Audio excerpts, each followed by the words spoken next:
Assalamualaikum warahmatullahi wabarakatuh. Halo semua, selamat datang di video saya.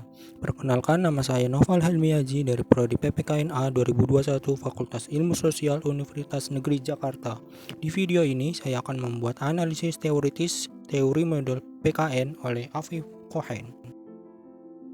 Dalam pembelajaran PKN terdapat 4 konsep yang ada pada pendidikan kewarganegaraan yang berakar pada gagasan bahwa pendidikan dapat dilihat sebagai aspirasi untuk mempengaruhi cara di mana individu berperilaku dalam masyarakat. Artinya, pembelajaran PKN untuk peserta didik dimaksudkan untuk membentuk karakter peserta didik yang cerdas dan dapat digunakan ketika sudah ada dalam lingkungan masyarakat. Selain itu, konsep-konsep ini didasarkan pada kesepakatan luas bahwa proses pendidikan sipil dapat dilihat sebagai berdiri pada 3 pilar utama, yaitu pertama ada pengetahuan, kedua ada nilai-nilai, dan ketiga ada perilaku.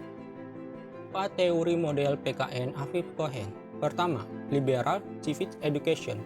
Siswa diharapkan bisa secara individu tanpa campur tangan pihak lain mengembangkan kemampuan untuk mengambil bagian dalam proses yang terkait politik.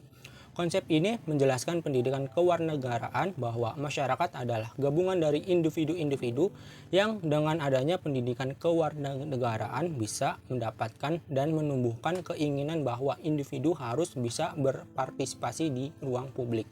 Kedua, keanekaragaman civic education. Siswa akan memahami berbagai cara di mana kelompok-kelompok sosial yang berbeda bentuk masyarakat, serta siswa diharapkan dapat menerima pengakuan dan ambil bagian dalam bidang nasional. Pendidikan kewarganegaraan adalah arti penting dari konstruksi sosial pada kehidupan warga negara.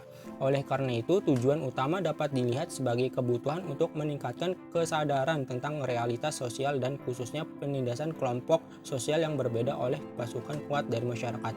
Konsepsi pendidikan kewarganegaraan akan berkonsentrasi pada kemampuan individu untuk mengevaluasi kerangka sosial di mana individu ada. Ketiga, kritis civic education. Siswa akan mengembangkan kemampuan analisis individu yang diperlukan dalam rangka untuk lebih memahami realitas yang tidak adil yang terjadi di masyarakat.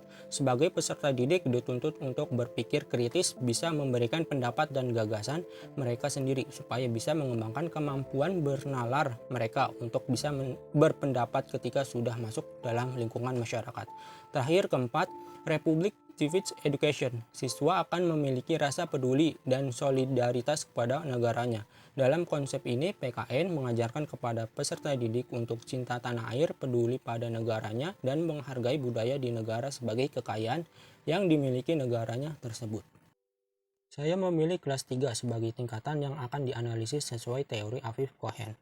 Pada tingkatan ini, teori yang digunakan yaitu keanekaragaman civic education, di mana pada kompetensi dasar yang diajarkan mengandung nilai-nilai keanekaragaman. Peserta didik diharapkan bisa menerima keberagaman yang ada di masyarakat sehingga bisa menjalin kerjasama yang baik dengan orang lain, walaupun berbeda suku, ras, maupun agama.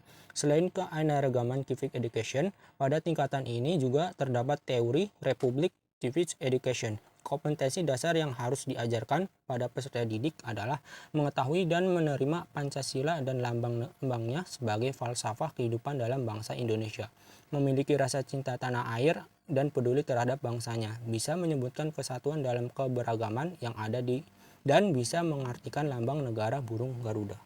Lalu teori liberal civic education dalam kompetensi tingkatan kelas 3 belum sepenuhnya diajarkan, hanya dasar saja seperti memilih temannya menjadi ketua kelas yang itu juga termasuk kegiatan pada politik. Kemudian kritis civic education pada tingkatan kelas 3 belum terlihat jelas, namun peserta didik selalu didorong agar berani mengeluarkan pendapatnya dan berpikir kritis sesuai dengan tingkatan usianya. Terima kasih sudah menyaksikan video saya. Semoga yang telah saya sajikan dapat bermanfaat untuk kalian yang menonton. Wassalamualaikum warahmatullahi wabarakatuh.